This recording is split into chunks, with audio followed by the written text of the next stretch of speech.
All right, friends, thanks for being here.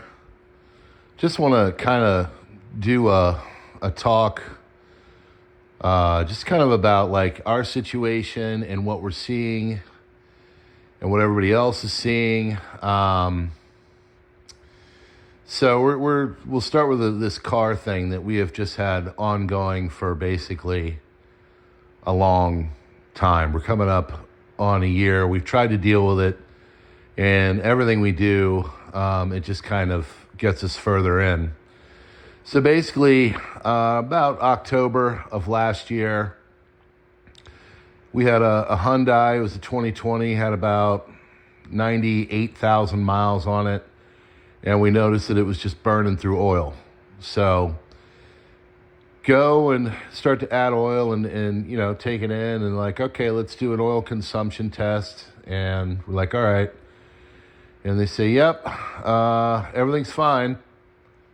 And I said, well, you know, we're adding 5 quarts of oil every 1,000 to 1,500 miles driven. That doesn't really seem like a vehicle that's functioning well. And also our transmission, it seems to pop when it goes in and out of different gears. You know, it's just got a kick, like a physical whole vehicle kicks kind of feel. And I said, you know, I've owned vehicles all my life, and this thing doesn't seem right. No, everything's fine, everything's fine, everything's fine. Okay. So, you know, you can petition and stuff, and basically the automaker said, there's nothing wrong with your vehicle. By this time, we're over 100,000 miles. There's nothing we can do about it. So basically they just wrote out the, you know, the time and all that. And, you know, even though we started the oil consumption tests and everything, and from what I've learned since is that many of these modern vehicles are just crappily made. The different environmental and fuel constraints, they don't make it so the engines last long. There's too many factors that they're trying to get away with. You know, it only burns this much carbon and puts this much into the atmosphere. It can get this kind of gas mileage and yada, yada, yada. And so because of that, this is becoming more of a theme, but of course this isn't really out into the general population. So basically any vehicle you get after about a 2015, 2016, there's a real potential that the engine is not going to make it past 150,000 miles from what I've read and looked into. And, you know, that you'd think in a modern vehicle, you could get at least 200 to 300,000 miles. That was kind of the rule that I learned growing up. You know, you should get 250 to 300 after that. I mean, yeah, it's totally possible. And a lot of the Asian motors, and even in some of the older, you know, European, German and such, well, that's not happening now.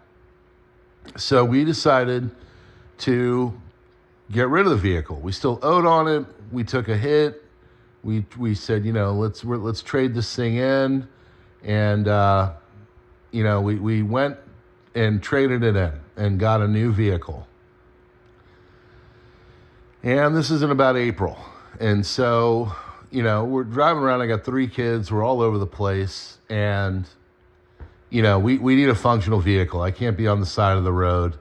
And, you know, we don't buy brand new vehicles. We also don't buy, you know, really old vehicles. I mean, mine is a 2008 with 115,000 miles on it.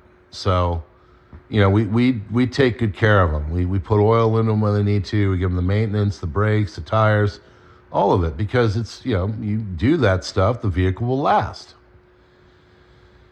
April, we get this new vehicle. A few weeks ago, we notice it's starting to burn oil too. And we're like, what the heck? Okay. Add a little bit of oil, starts to get a little bit worse.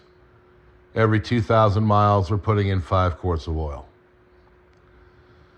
And about 2 weeks ago, the vehicle had like the warning lights come on and everything else. This is a 2017 European vehicle. And so take it in, the guy goes, looks at the coils, looks at the spark plugs. Spark plugs were redone a month ago to the tune of about $400. And he says basically, I think you've got an engine problem. So imagine having one that has an engine problem, and you go and you try to take care of it in a way that is, is proper. I didn't want to sell it to someone, and it was either that or I was going to be spending thousands and thousands of dollars. So I'm like, okay, let's just get a new vehicle. And then the new vehicle you get has literally about the same problem. So it's sitting over there now. It's getting the diagnostic. They're going to run an oil consumption test. And from what the guy told me is it's going to be an $8,000 fix. The larger point I am making is, in this day and age, folks, it is becoming tougher and tougher and tougher just to exist. People are being pushed to the limits. My wife and I do pretty darn well. She does better than me. She's in the medical profession. We have a lot of her college loans to pay back still. I mean, we're going to be paying for them. She went to medical school. And medical school is extremely expensive. You can't get around it. But she can work anywhere in the world. She's got a very high quality. I mean, she went to an Ivy League medical school, which is the reason why it's so expensive. She works for a top company. She's highly rated, but we spend a lot of money on paying for her education. So she makes high money, but she also has a lot of it taken away. I've paid for my degrees and worked 3 jobs to do it. I don't make what she makes, I'm not even really close, but I've got a lot of side hustles. I coach, I do the YouTube thing, I play music, and I can't really side hustle any more than I am. And, like this platform, it feels like it. They're making the creators have to create more and more for less returns. It is what it is. I don't mind that, because I see it as a creative endeavor. What I have a problem with is when they try to quiet people for saying things that need to be said. I think you're picking up what I'm putting down. It is becoming so incredibly tough for people just to do basic stuff. And it doesn't really matter how much you're bringing in. And every time it feels like we knock out something, 2 more things come in that replace it and then add even more onto the pile. And, you're doing your best. We have our kids in a Christian school. It's not some high-end, super highfalutin private school, but it's a Christian school, and it requires money, and we love what they're doing. Our kids are thriving and everything. But we're getting to the point where we're like, I don't know if we can keep up and keep doing this. And we try our best to knock out debt. We own one of our cars, but the other one is seeing if it can break the world record for most problems and just break us. And so, you got all the other stuff going on. My parents are like, well, you probably should have gone to Europe. And I'm like, well, yeah, but I want my kids to see it, because as the latest has come out just in the last month, I don't think Europe's going to be able to be visited in 2 years. I wanted them to see what Western civilization looked like before. I teach this stuff. I want to see the Notre Dames. I want them to see the cobblestone brick roads and the market centers and everything else before it turned into something that is just not safe.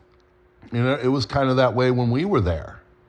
There were a few moments in Brussels, and there was a few moments in Paris where I was like, holy crap, roll them up like Chevy Chase in Vacation when he's in St. Louis. So, we did that. We paid for it and everything was fine. But still, Like, there's going to be no more vacations like that. And there's going to be, we're doing everything we can to side hustle. I mean, my last two musical events have both gone to just paying for diagnostics on the car.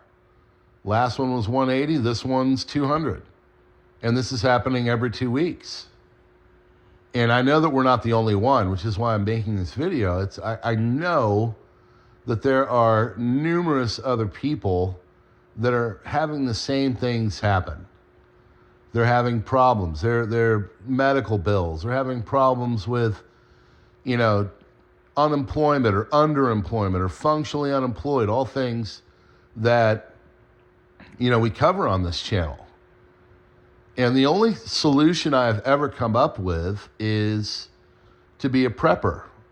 And it really isn't a prepper because I think that, we're going to be in some kind of version of the future that looks like the road.